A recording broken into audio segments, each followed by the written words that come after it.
Hello and welcome to the Neville Richards Premier League wrap for round 8, the preview for round 9. Thank you. Matt and I welcome Matty. Thank you, Hazy. Pleasure to be here again. We've exhausted the budget. I can't tell you, we went high last week to get Mariah in, and that was very popular. But we've really let the purse strings go today, and I'd like you to introduce your dear friend, our special guest today. Yes, thank you, Hazy. We've been able to abscond this young gentleman away from the bar on this gloomy Tuesday afternoon, and we thought it'd be apt after round 8 to bring him in, as he's been one of the most poorly performed players of Premier League. Saying that though, Brian, you did have 26 points this week in your team's loss to the Bullies. What can you say about that today? Well, I think I've spoken to a number of people about you, and I've consulted my lawyers, Slaughter and Company, and Michael Butcher, who's my absolute lawyer, and he's had enough of you. And he thinks that I've been defamed, slandered, and libelled. So I think you're finished as a pro here. That's perfect, Hazy. We've achieved what we wanted to do with our Premier League. So can I go now? No, we just like your thoughts on your teams this week before we get into it for our overall video. Okay. So your team this week is going to be playing the Pirates. So what are your thoughts? Well, firstly, how do you actually enjoy Premier League? I think it's been a really good concept, and I'm amazed that you had anything to do with it, actually. Matthew, but I think our team, we're battling a bit at the moment, but it's going to be a major confrontation this week, isn't it? Yes, well, you're second on the ladder and you're playing the 4th place Pirates, so although you lost last week, you've still held second position, so did you actually know that or not? No, I didn't. Oh, okay. No. Good to see you taking notice then. Well, I do. Are you more interested in the overall hookers or your individual game? I've always been interested in hookers. What a terrible thing for you to ask me. No, that's awful. No, I think our team's performing quite well. So I think what everyone would like to know, Brian, is the presentation night coming up in 2 months' time. Are you going to be there? Absolutely. What's the date? September 17. Yes, I will. That'll be 2 weeks before Footscray play in a grand final. Oh, okay. Well, it looks like your team of Footscray is going like the Hookers at the moment, just losing every second week. We're not so good. We're really battling at the moment. But I'd call upon our team members to front up and perform. Have you been affronted by some of the accusations levelled at you in this video? Oh, absolutely. Good almighty. Yes, I have. I have. Really? And I'm taking action. Well, I love you, Brian. Oh, get me out of here. On that note, we'll come back with more in just 1 second. Normally we do something about the continuity of the video here, but it came to a head. We just had to get rid of him, so we apologise for the jump in the video. Welcome back to normal transmission. That was Brian King. We didn't quite introduce him, but he's been a bit of a legend in the video. He has been a legend, and for the people that don't know Brian, he is an ex-school principal, so the youth of today, he has contributed to how they're turning out, which isn't very good. But no, we do love Brian. He's a great asset to the club, and he's always up for a bit of banter. And we've gone 9 weeks, Matty, without a hookers joke, and we're here with Kingy for 90 seconds. Yeah. So thanks, Kingy. Thanks for taking us out of our PG rating. Yep, can't take him anywhere. Anywhere but out. It's extraordinary. Anyway, there we go. We've had one of our promised special guests. It was a bit of a fly-by-night sort of arrangement, but back to normal transmission, and it was a bumper week.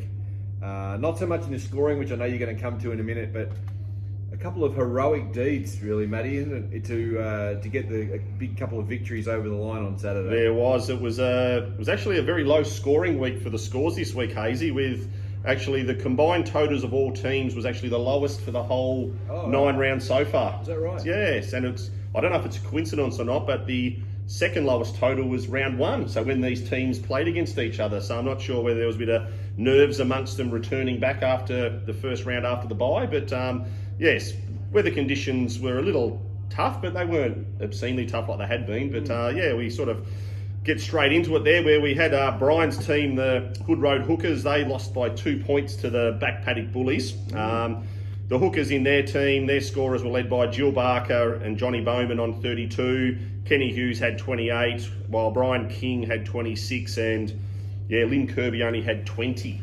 So, now I didn't get a chance before he threatened legal action, but Kingy had a chance on the last hole to drag things level. He did. And as normal, we had the putt happening on the last, so which is not surprising. While the Bullies, Matty Miles led them off with 32, Billy Reid 31, Stan Maskell 27, Jackie Rowe 25, and also Kevin Hudson was 25 counted. They've obviously continued their good form, the Bullies, after their win over the Peakers last week, and now they've knocked off the second road team with the Hookers. Malesy stood up for his little bit of a ripping from you last week, so he was very proud of his effort. He had an amazing scorecard. There were 5 3-pointers and a 4-pointer. I did see that, yeah. Oh, it was incredible. So for a low handicapper, he's probably made a few birdies there, which certainly helped. And then at the other end of the spectrum, we had Chris James had 18, Swaney had 20, but their teammates pulled him over the line, so that certainly helped them. There you go. So another big match there, and as a massive finish. Congrats to the Bullies, who've shown a lot of ticker, and they've actually come from nowhere, and they're within range of not only the finals, but even maybe third place. In fact, they're only a game and a half out of second place, so it's been we'll check the ladder in a minute, but it's very tight in the middle there now. Yeah, it's been quite the turnaround for the Bullies of late. So the other big match of the weekend featured, I'm just going to get this wrong here, but the 20-acre Warriors, I think, against the Goblins, if I'm not mistaken. It was, yes. 6th place Warriors against the 3rd place Goblins, and the Warriors... The Goblins led all day, didn't they? They did, and the Warriors just snuck over the top of them, so which was a great effort. We had Darren Wilson and Richie Howes on 33, Skeeter Howard 32, Stewie Anderson, the very consistent man, 32, and Ando Wooten on 27, while the Goblins, the very consistent Flea Pollock had 37, Dan Hopgood 34, Robbie Moorcroft 30, Gary Hayward 30, and Marion Keskinen 25. So there was only 1 point the difference in that particular match, but I think you've alluded to Darren Wilson's fine performance in that event. Yeah, they needed a handful of points in the last couple of holes from Darren and also Richie, and I think Richie did the business on the 17th with a 3 for 3, but it was Darren who stuck his tee shot on the 17th in the drink, ended up scrambling a point with the second ball par, and lo and behold, needing almost a miracle at the last, Richie parred and Darren had a birdie for 4 points, which got him over the line by a solitary point. So that made them the highest scoring team for the round too. Which gives them the beautiful Callaway products, which you just have to go in if you're a member of the Warriors. Just go into the pro shop and check out all the good Callaway stuff, Matty. And I thought I'd also highlight a couple of poor performances in that particular. Oh, here I was trying to be the good cop. No, Rick Edmondson, Goblins, 18 points. And Nipper Dodds from the Warriors, he had 18 as well. Nipper's got a bit of an excuse. He's got a blown out knee. Right. So still playing, but requiring a cart. Can't put any weight on the front leg. But he's still trying to play for his team. But yeah, they were 2 very poor efforts of 18. Aligned with St Kilda Football Club, do you think? Nah, Nipper, no, Essendon for him. No, Rick. Oh, Rick. Because as soon as they've hit the wall, the last few weeks, Rick's gone to water here. Mm-hmm. Yeah, he mirrors them, I think. Mirrors. Wow. Don't know about it. He needs a bit of Lenny Hayes about him. He needs to sort of toughen up a bit. Drink some cement and harden up. Now, the Madonna's Peakers, Matty, they just rolled on. Yes, continued on in their winning ways against the Crusaders. The Peakers, we had Lee McMurrich on 33, Yarny 33, Chrissy Dodds 31, Bull Thompson 29 and Pete Vogel on 26, while the Crusaders, their best scorer was Sue Holland and Normie Evans on 30, Robbie Stigg 28, Benny Hoskin 28 and John Leading 27. The Peakers just did enough to get over the line. There was no standouts from either team, but the McMurrich, Lathuris, Dodds consistency was enough to get them there. Sue and Normie did their best.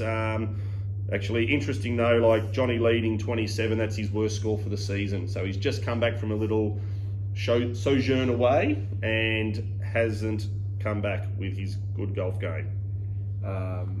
But still, considering you were into him in the very, very first video we did, he's done pretty well. He has, yeah. But anyway, we'll move on to the next week. The last game of round 8 was the Tornadoes against the suddenly red-hot Pigden Street Pirates. The Pirates, yes, they got a little win over the Tornadoes again. With the Tornadoes, we had Bernie Reid on 29, Sean Ward 27, Paddy Kennedy 27, Phil Stevens 27, and John Hill 26. As you can see, really consistent scores, but all really low.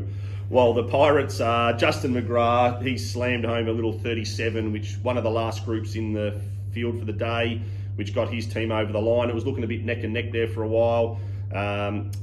Mickey McNeil had 31, Captain Solahub 31, Johnny Powell 23, and then you had Yvette Pollock and the vice captain Darren Heaton 22. So if you're having a score of 22 counted amongst your team, you'd normally be losing, but due to Justin's good form, he was enabled enough to carry them over the line. He was the star with 37, last player in.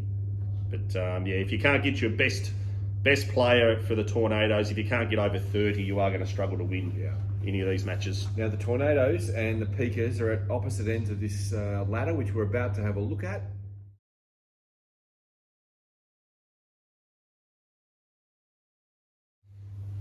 So as you can see there, Matty, the Tornadoes, they're on the brink, let's be honest. They're 3 games out of the Final 4 race, and conversely, the Peakers are now 3 games plus a big percentage in. If they were to go 0-6 in the last matches, they'll still finish at 500 in terms of percentages and still be in the mix. So they're nearly home, and the Tornadoes are nearly cooked. So massive game this week for the Tornadoes against the Goblins. This is almost last chance saloon. It is, and the last time that these two teams met, the Goblins absolutely smashed the Tornadoes. It was 170 to 133. Wow. But saying that though, the last time that they met, the husband-wife combo of the Edmondsons starred for the Goblins, and their performances at the moment are down near the bottom of the level there. So, but they led them to victory last time, so it'll be interesting to see whether they can. You're choosing your words very carefully today. I am. After Brian's given my little spray prior, I was just looking after myself. But saying that though, like Dale Pollock's just continued to stand up, even though he is very short. He's only 4'8", but he's been standing tall for his team. The Tornadoes need improvement from everyone, so this isn't a drubbing. Johnny Hill found some form over the last couple of weeks, but he still needs to lift.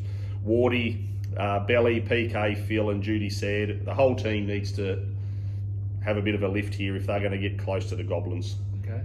Second game. Are you all right? Are you going to get through this video or not? You seem to be struggling there. I'll make it through. The second game for your perusal is the Bullies and the Crusaders. Yeah, so actually both of these teams have had 3 wins. There's only 1.26% between them. And the last time they met, they had a draw. Wow. The only draw for the season. So I guess you could say that these two teams are very evenly matched. The Bullies are regarded as probably the informed team of the comp after defeating the Peakers and the Hookers there. They have been inconsistent through the year, but they seem to be finding a bit more consistency now. The Bullies would be hoping more out of Swain, Maskell and Hudson. I don't know what we can do to get Chris James up, because he just continually disappoints us. He had 18 points last week, and I'm not sure what he's going to produce this week. Would a trip to the pro shop help, Chris? No.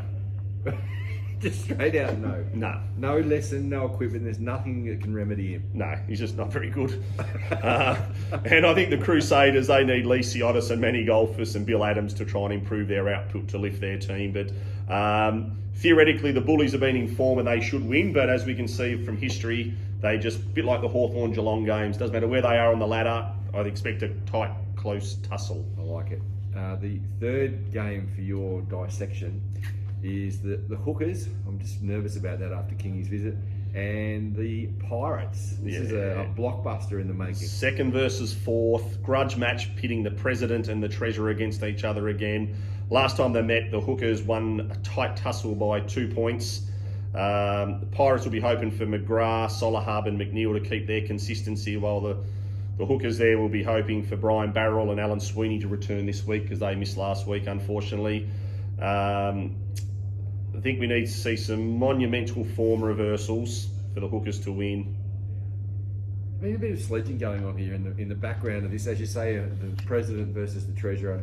Yeah, there's been some good banter, which has been great. I heard some sneaky allegations of club throwing before. Oh, really? I hadn't heard that one. No, it's just I'm not sure of the strength of the the word behind it, but there's a bit going on between them. So you just never know what's going to happen out on the course. You don't, and I think like even another member we'd like to sort of focus here is Ian Pardy, a bit like Chris James at the moment, can't put a good score together. 16 points he had last week. Saying that though, he has been ill for the last 3 weeks, has come back but just hasn't produced. So hopefully this Saturday he will be out there and ready to have a little 30 or 35 points or something. Do you fancy his chances? Not really. And the big match. The match of the day, as I used to say with Peter Landy and Lou Richards, where are we? It's the Tornadoes. The Peakers versus the Warriors. Oh, that's what I'm looking at. How are you travelling there? You are struggling, aren't you?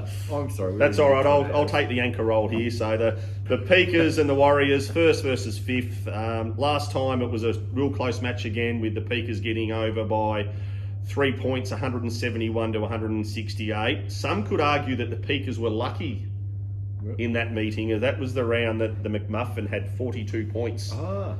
And if you have a look at that was back when his handicap was about 32. Yeah, it was. And if you have a look at the scoring that particular day, he had 6 points more than anyone in that contest.